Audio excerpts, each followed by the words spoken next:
हाय दोस्तों, सुप्रभात।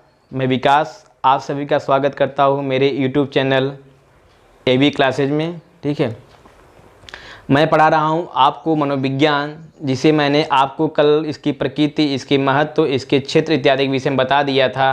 ठीक है, आज उसके आगे मनोविज्ञान के जनक, जननी, उत्पादक, अर्थ इसका हो गया था।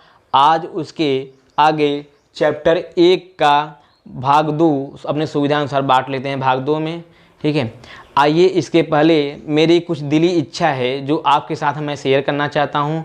अगर आप लोग के ये बात अच्छी लगे तो कमेंट के माध्यम से आप अवश्य बताएं। ठीक है, जैसे मैं सभी को जो हमें मोटिवेट किए या जिन्होंने कहा कि हाँ आप पढ़ा सकते हैं, आप यूट्यूब चैनल बनाइए, पढ़ाइए, उनको सहृदय धन्यवाद।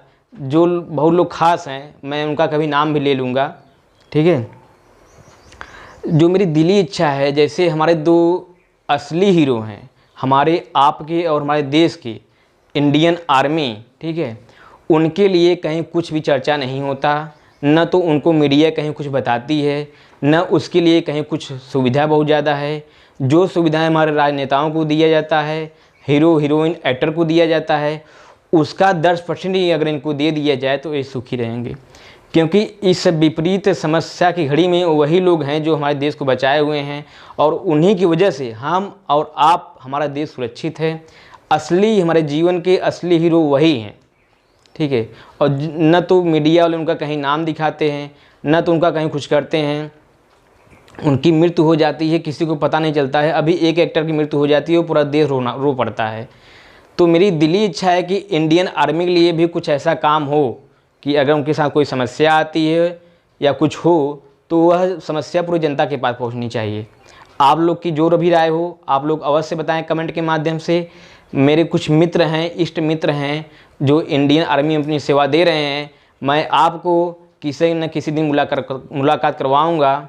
जैसे कल मेरे यहाँ एक हमारे देश के जवान जा रहे थे, छुट्टी से जा रहे थे। मैं उत्तर प्रदेश के जौनपुर ज़िले के मड़ियाहू तहसील का रहने वाला हूँ। ये दुर्घटना मड़ियाहू की है, जो बाइक से जा रहे थे और गलती इनकी भी थी नहीं, और एक ट्रैक्टर वाले ने की वजह से उनकी दर्दनाक दुर्घटना हो गई और आकस्मिक मृत्यु हो गई। और न तो मीडिया वालों ने इनको पेपर में निकाला है, न तो किसी चैनल वालों ने दिखाया है। जो हमारे लिए सब कुछ कर रहे हैं उनके लिए हम कुछ नहीं कर सकते हैं। आप ही बताइएगा, सोच के ज़रूर कहिएगा कि इनके लिए हम कुछ न कुछ करना चाहते हैं। आप लोग जरूर बताइए क्या कर सकते हैं। ठीक है, कमेंट के माध्यम से अवश्य बताइएगा। आइए शुरू करते हैं अपना आगे का पढ़ने का जो सिलसिला चल रहा है, पढ़ाने का आगे शुरू करते हैं। जो आज का चैप्टर है मनोविज्ञान का विकास का क्रम। मतलब ये जहाँ से शुरू हुआ था, दर्शन शास्त्र से शुरू हुआ था, आज जहाँ तक पहुँचा है, लगभग 16वीं शताब्दी से शुरू हुआ था, 16वीं शताब्दी कुछ पहले से, और आज सन 2020 चल रहा है। आज यहाँ तक कैसे कैसे पहुँचा है, किन मनोवैज्ञानिकों ने किस तरीके से पहुँचाया है, कैसी परिभाषा दी है, आज उसकी शुरुआत करते हैं। इसलिए इसे भाग 2 दे सकते हैं। ठीक है, तो आप लोगों ने कल जान लिया था कि मनोविज्ञान की उत्पत्ति दर्शन शास्त्र से विषय हुई थी, जिसमें दर्शन शास्त्र में आत्मा, परमात्मा, ब्रह्म तत्व इत्यादि का अध्ययन किया था। उसमें एक दार्शनिक थे, प्लेटो के शिष्य अरस्तु थे, जिन्होंने, तो यह दार्शनिक थे, बाद में मनोवैज्ञानिक बने। तो इन्होंने दर्शन शास्त्र को वहीं से उठाया।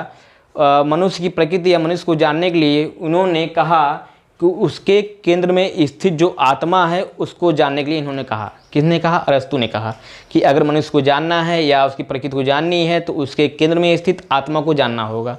ये अरस्तु ने कहा, क्योंकि यह दार्शनिक थे और बाद में ये मनोवैज्ञानिक बनते हैं। ठीक है, आइए शुरू करते हैं इसके आगे। आत्मा का विज्ञान किसने कहा था?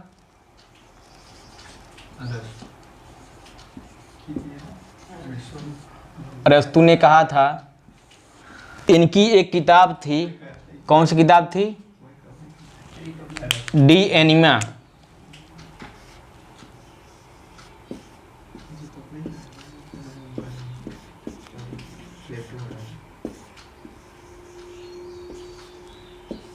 डी एनिमा इनकी किताब थी। अरस्तु सबसे पहले आते हैं। वह कहते हैं अगर मानव की समझना है तो हमें उसके आत्मा का अध्ययन करना चाहिए। और इनके समर्थनकर्ता में कौन कौन थे? इनके समर्थनकर्ता में इनके जो गुरु थे वो खुद थे प्लेटो,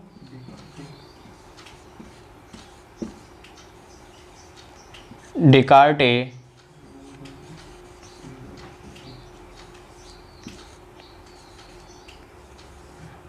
डेकार्टे, रुडोल्फ गोइकिल,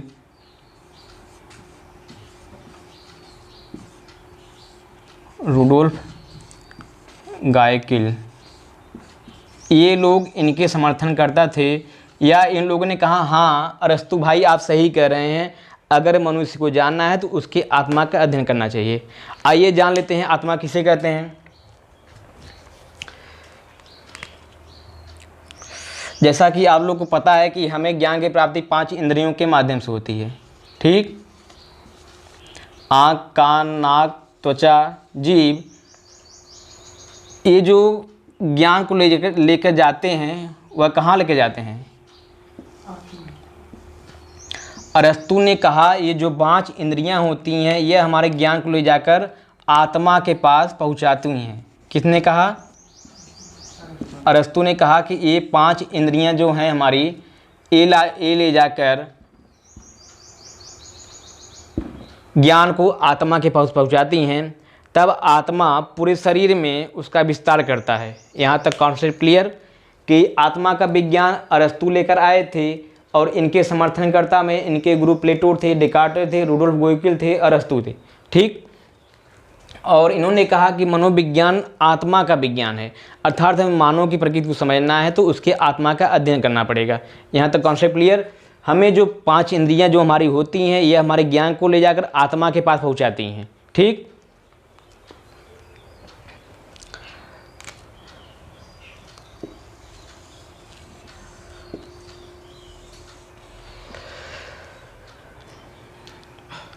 जब मनोविज्ञान दर्शन शास्त्र से अलग हुआ तब इसका नाम मनोविज्ञान नहीं था। मनोविज्ञान का नाम मनोविज्ञान तब पड़ता है लगभग सन 1590 ईस्वी में। कब? 1590 ईस्वी में, लगभग 16वीं शताब्दी में। ये जो इनके समर्थन करता थे रुडोल्फ गोइकिल,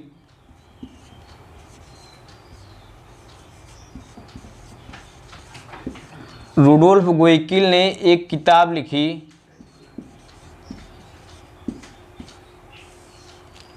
इनकी बुक का नाम था साइकोलॉजिया।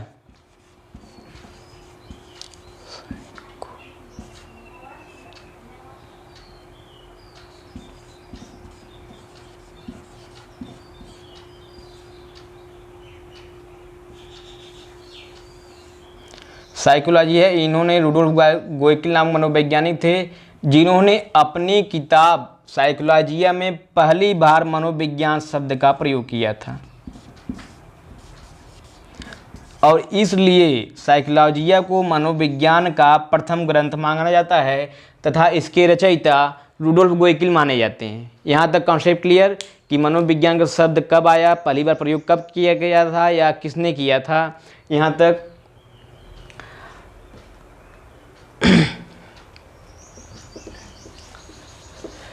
तो लगभग 16वीं शताब्दी के अंत में इनकी परिभाषा को क्या कर दिया गया? अस्वीकार कर दिया गया। जो मनोविज्ञान लाए थे अरस्तु, उन्होंने कहा मनोविज्ञान आत्मा का विज्ञान है। 16वीं शताब्दी के अंत तक जाते जाते इनकी परिभाषा को अस्वीकार कर दिया गया था। अस्वीकार करने का कारण यह था कि मनोविज्ञान केवल नाम का विज्ञान था।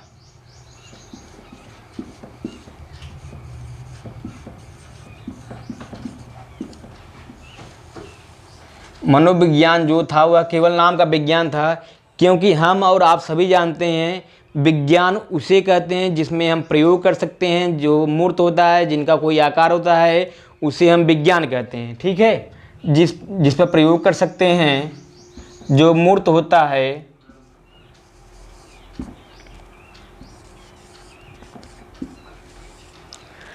और आत्मा एक ऐसी विषय वस्तु है जिसका हम बस कल्पना मात्र कर सकते हैं, न तो इसे हम देख सकते हैं, न तो इस पर हम प्रयोग कर सकते हैं। तो अरस्तु ने एक मानव के व्यवहार को समझने के लिए या मानव को समझने के लिए एक ऐसा आधार बताया जिसे हम खुद न तो जानते थे, न तो जिसका हम प्रयोग कर सकते थे, जिस पर प्रयोग कर सकते थे। तो उसके सहायता से हम मनुष्य को कैसे समझेंगे? इसलिए इनकी परिभाषा को 16वीं शताब्दी में अस्वीकार कर दिया गया,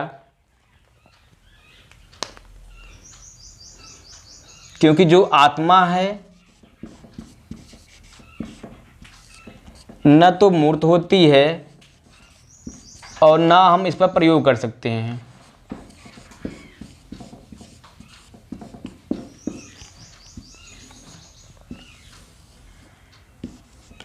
यहाँ तक कॉन्सेप्ट क्लियर? ठीक है। आखिर अरस्तु ने इतना मेहनत किया, लेकिन फिर भी शुरुआत तो इन्होंने की, अच्छी शुरुआत की, लेकिन जैसे जैसे मनोविकास का विकास हुआ वैसे वैसे लोग आए, परिभाषा बदलते गए, इसका विकास होता गया और इसमें एक गुणवत्ता आती गई, इसमें जो त्रुटियां थी उसका सुधार होता गया। ठीक है। फिर आते हैं दूसरा विज्ञान लेकर, मनोविज्ञान की परिभाषा लेकर आते हैं दूसरे नंबर पर पोम्पोनाजी।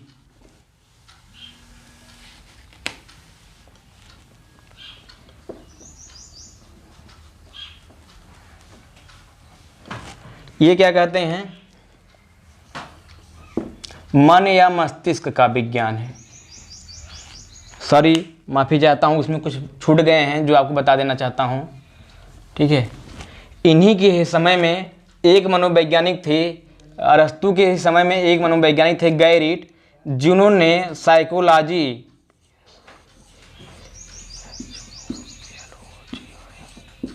यह बहुत ही महत्वपूर्ण है, परीक्षा में पूछा गया है, अब पूछने की संभावना हमेशा रहती है, क्योंकि दो ही मनोवैज्ञानिक थे जिन्होंने साइकोलॉजी को दो भागों में बांटा था। ये जो गैरिट नामक के मनोवैज्ञानिक थे, यह पहले मनोवैज्ञानिक थे जिन्होंने साइकोलॉजी को दो शब्दों में तोड़ा था। इन्होंने कहा साइकी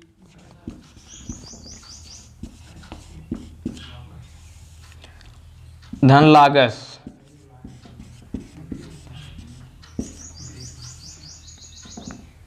ये दोनों जो थे एक ग्रीक या यूनानी भाषा थे, कभी कभी पूछ लेता है, ग्रीक या यूनानी भाषा थे। और यह जो साइकोलॉजी शब्द है यह ग्रीक या यूनानी भाषा से उत्पन्न हुआ यह एक अंग्रेजी भाषा है। ठीक, यह एक अंग्रेजी भाषा का शब्द है साइकोलॉजी, तथा ये जो साइकी धन लागस है ये दोनों ग्रीक और यूनानी की भाषा है। गैरिट ने कहा कि साइकी का अर्थ आत्मा होता है और लागस का अर्थ होता है अध्ययन करना। ठीक, गैरिट ने भी कहा कि साइकोलॉजी को दो शब्दों में तोड़ा। उन्होंने कहा साइकी धन लागस में तोड़ सकते हैं, जिसका साइकी का अर्थ उन्होंने बताया आत्मा और लागस का अर्थ उन्होंने बताया अध्ययन करना। और ये जो साइकी और लागस थे ये दोनों ग्रीक या यूनानी शब्द की भाषा थे, और जो साइकोलॉजी है वह एक अंग्रेजी भाषा का शब्द है, और जो साइकोलॉजी है वह इस ग्रीक या यूनानी से उत्पन्न हुआ है। यहाँ तक कॉन्सेप्ट क्लियर? गैरिट पहले मनोवैज्ञानिक थे जिन्होंने इसको दो भागों में तोड़ा।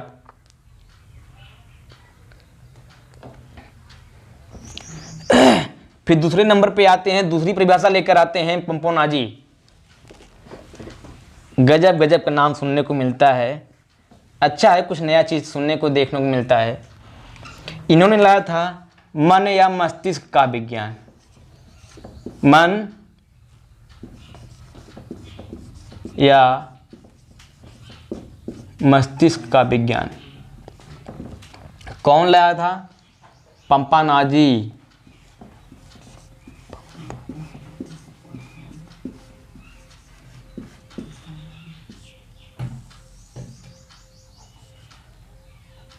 और इनके समर्थनकर्ता में थे जॉन लॉक, मतलब अपने जान को लॉक कर दिए थे। रिचेरी थॉमस रीड।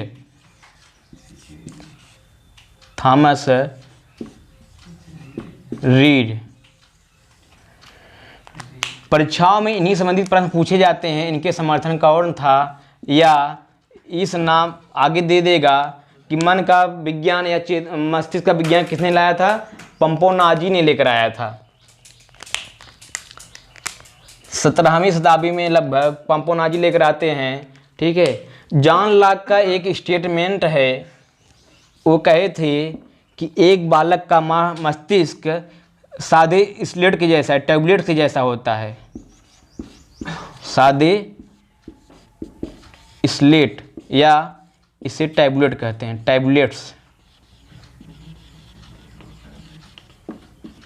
के जैसा होता है। मतलब उसमें आप कुछ भी लिख सकते हैं, कुछ भी पढ़ सकते हैं, उसे किसी भी धारा में ले जा सकते हैं। ठीक है। तो पंपोनाजी ने सबसे पहले कहा कि यह जो हमारी 5 इंद्रियां होती हैं, यह हमारे ज्ञान को ले जाकर आत्मा को नहीं देती हैं। ठीक। इन्होंने कहा यह जो ले जाकर हमारे ज्ञान को लेकर जाती हैं, ये हमारे स्थित हमारे मन और मस्तिष्क को ले जाकर ज्ञान प्राप्त करती हैं या ज्ञान देती हैं।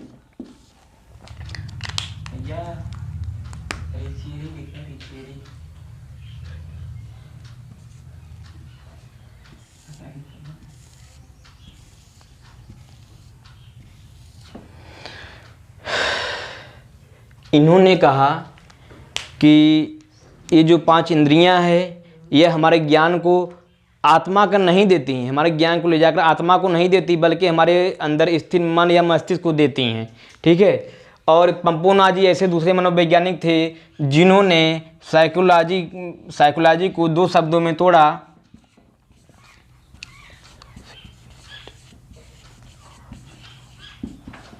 इन्होंने साइकी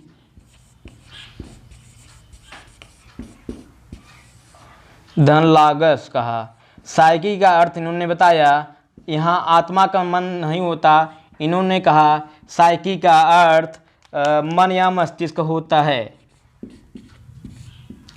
मन, और इसका होता है अध्ययन करना। तो इनके अनुसार मनोविज्ञान हम उसे कहते हैं जिसमें हम किसी मस्तिष्क या मन का अध्ययन करते हैं, अर्थात मानव व्यवहार को समझने के लिए उसके मन को समझना जरूरी है, ये पंपोनाजी कहते हैं।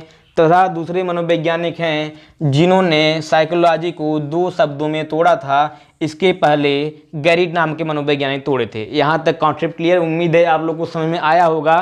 ठीक है। 17वीं शताब्दी में इनके परिभाषा को भी अस्वीकार कर दिया गया। लगभग 100 साल चला, तब 17वीं शताब्दी के अंत तक 17वीं शताब्दी के अंत तक इनके परिभाषा को भी अस्वीकार कर दिया गया। अस्वीकार करने का कारण था इनमें भी वही कमी थी कि मनोविज्ञान के अंत में विज्ञान जुड़ा है, जिसका अर्थ होता है ऐसा विज्ञान जिस पर हम देख सकते हैं, जिस पर हम प्रयोग कर सकते हैं। जबकि इन्होंने मनुष्य को समझने के लिए मन का सहारा लिया था, जिसे जो तो न तो मूर्त होती है, जिसे हम न तो देख सकते हैं और ना ही जिस पर हम प्रयोग कर सकते हैं। इसलिए 17वीं शताब्दी के अंत में इनके परिभाषा को भी अस्वीकार कर दिया गया। Concept clear? क्योंकि मन न तो मूर्त है, ना मूर्त है, ना प्रयोग कर सकते हैं, ना प्रयोग, और ना ही का कोई इसका आकार है, ना आकार है, ना रंग है, ना रूप है। ठीक। इसलिए 17वीं शताब्दी के अंत तक इनके परिभाषा को भी